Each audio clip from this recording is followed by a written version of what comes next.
Over the past couple of weeks, Barack Obama has been playing the blame game, I guess you could say, regarding the price of gas and playing rather loose with the facts about domestic production statistics and his role regarding domestic energy exploration. And while the blame game may appease the few who like to blindly swallow what's fed to them, our next guest is here with the facts that will educate you about the reality of this whole situation. Is the president of the American Fuel and Petrochemical Manufacturers, Charlie Drevna. Good morning, Charlie. Good morning. I'm glad to have you here because, like I said in the introduction, we have been exposed to a convincing pitch from the pulpit in the Oval Office and the Rose Garden and, pick your campaign stop along the way, that we have in the White House right now a president who believes in oil exploration, domestic oil production, and, those high prices at the pumps, that's just the fault of those evil speculators we need more regulations on. What say you to all that? Well, I say it's time for the president and his administration and his supporters in Congress and elsewhere to be honest with the American people. It's time to stop playing these games. It's time to stop playing bait and switch on the statistics.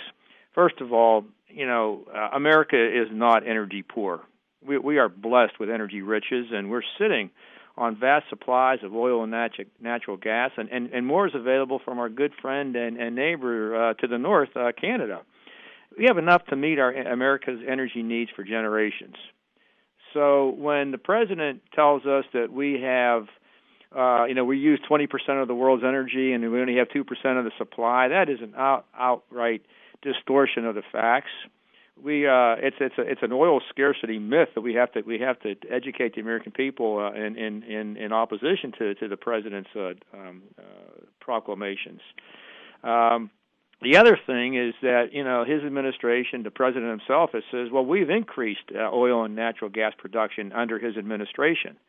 Well, I guess you could say that's true, but it has nothing to do with his administration and everything to do with private entrepreneurs and development on private lands. If we look at what's happened on federal lands, on lands that actually the president and his administration control, since he's taken office, we've seen a dramatic decrease in the number or supply and production of oil and natural gas from these federal lands. Well, isn't it also correct too when Obama claims that a large amount of federal land is already being used for looking for energy, for oil, for natural gas, but what he sort of hazes over is the fact of it's a very limited amount of federal land. The way he explains it is a general use of the term federal land, but there is so much of that federal land that is off limits. Alaska being the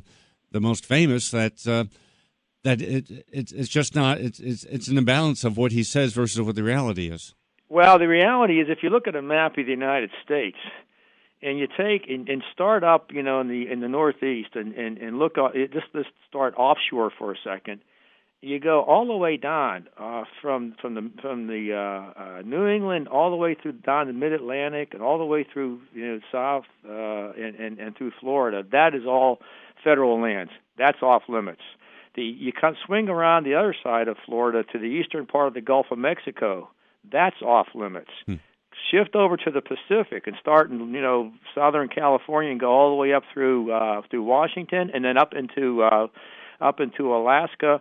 That's off limits. And when you go into the interior, the federal lands, mostly in the West, most of those are off limits. So when the president says we are exploring, again, the lion's share is on private lands. And even when we are able to get a lease, when the companies are able to get a lease, it's delay upon delay upon delay. The environmental community, with the wink and the nod from the administration, will sue at every step of the way to slow that development down. So the question, Chris, we have to ask the American people, ask your listeners: do we want to continue on this path of every time there's a hiccup in the Mideast, and I keep seeing continual hiccups in the Mideast. There's been hiccups in the Mideast for 3,000 years, I guess. Pretty much, yeah. I don't. So are we going to continue to go to OPEC nations and on bended knee and ask them to increase their production while we shutter ours? Are we going to go to continue to have the president go to Brazil and ask them to pump up their production while we sit on ours? That's a foolish way for energy independence. Which, by the way, you mentioned about how American companies are bogged down with regulations and lawsuits when they try to go for leases. Didn't Brazil get fast-tracked into some Gulf drilling leases? Oh well, you look at what's happening. Right off, less than 90 miles off the coast of Florida, the Cubans have brought in the Chinese, the Brazilians, and others to explore those their lands. So while we're sitting here, saying no and forbidding what I would call the A team from developing our own resources, we're a binocular length away from looking at the Chinese and the Brazilians and others explore off the coast of Cuba. It makes absolutely no sense. And what the opponents. Well, first of all, let's talk about what the reality is. The reality is this administration came in here with an anti-fossil fuel agenda, and to continue to wage war on fossil fuels. They had some idea, and I have to chuckle because if you look at the president's all of the above strategy, well, basically I agree with what he's saying is all of the above strategy, and he really means it literally. It's all the above. It has to be wind, it has to be solar, it has to be biofuels, it has to be magic beans. I don't know, but it's certainly not going to be oil, coal, or natural gas. That's below ground. We don't that doesn't fit his all of the above strategy. Well, he flat out said when he was running back in 2008 that you want to build a coal plant, it's going to bankrupt you once we get all the regulations we want to have in place. That's what he said. Talking with Charlie Drevna, who is the president of the American Fuel and Petrochemical Manufacturers, AFPM.org on the web, and you're listening to Issues and Ideas. Let's look at the Keystone XL pipeline because this provides a little, if you look at the entire flow of the conversation, well, we don't want this is Obama talking, it's just oil that's going to come out of Canada. It's going to maybe risk polluting the Dakotas and go down to the Gulf, and it's going to be shipped over to foreign countries. Now, Canada says, now, wait a minute, we thought we had a deal here to get our oil, which a lot of people don't realize how big of a producer Canada is for oil, into Americans' gas tanks. But, hey, if you guys don't want it down there, we'll sell it to foreign countries.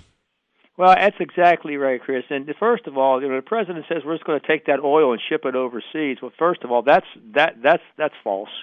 We're going to take that oil and we're going to refine it here in the Gulf Coast in some of the most sophisticated and efficient refineries in the world.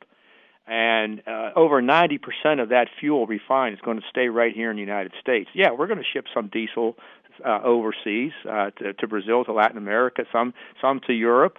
But that's great. That's keeping the refineries running. That's keeping our trade balance in somewhat intact. So we're not shipping oil. We're taking that oil, a raw product. We're running it through the refineries, and we're producing finished goods: gasoline, diesel, jet fuel, adding to the American economy, keeping people employed, and keeping our trade balance under some sort of semblance of order. The other thing about but I have to again you have to scratch your head when you're in this business, because the president says, increasing the domestic supply, including the 700,000 barrels a day plus from Canada, that's not going to have any impact on oil prices. But then he turns around and says, well, we should be releasing last year we should release 30 million barrels from the strategic petroleum reserve because that will impact oil prices. Well, it's either it is or it isn't. But and if I do the math right, we have 700,000 barrels a day sitting up there in Canada and up in Dakota, ready to come down to the Gulf. He released 30 million barrels in an 85 to 90 million barrel a day global market. By my math, that's like 8.5 hours.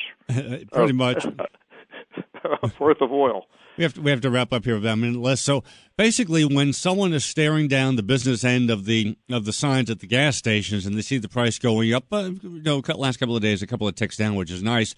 But like you said, we don't know what's going to. Any burp in the Middle East can change that direction. It's important for the person in the driver's seats in the car and the truck to realize it's not the gas certainly not gas station owner that's at fault. It's not the energy companies. If you want to look at the blame game, it's people who want to overregulate, muffle, restrict, and prohibit what is an economic driving force, B, a great job creator that your industry represents, and C, one of the strongholds of our economy right now. Chris, you wrapped it up in A, B, and C. That says it all. Again, we've got to, until these other things that the Obama administration, Secretary Chu and all his gang want to, win solar, again, whatever's up there, until these things are as abundant, affordable, reliable, and efficient as oil and natural gas, we're just fooling ourselves. We're just walking down a path to nowhere, while the rest of the world is going to be relying on fossil fuels, and unfortunately eating our economic lunch if we don't soon wake up. Keep this idea in mind for you listening. Next time you hear the Obama administration say, well, doing this now isn't going to help us tomorrow, think about the reality that, well, if we did this yesterday, meaning drilling and exploration, we wouldn't have these problems today, and we would have a better tomorrow. It's really as simple as that. To learn more about this issue and the work of the American fuel and petrochemical manufacturers on the web, it's AFPM.org. And we've been joined by the President, Charlie Drevna. Charlie, thanks for being here this morning. My pleasure, Chris. You have a great day.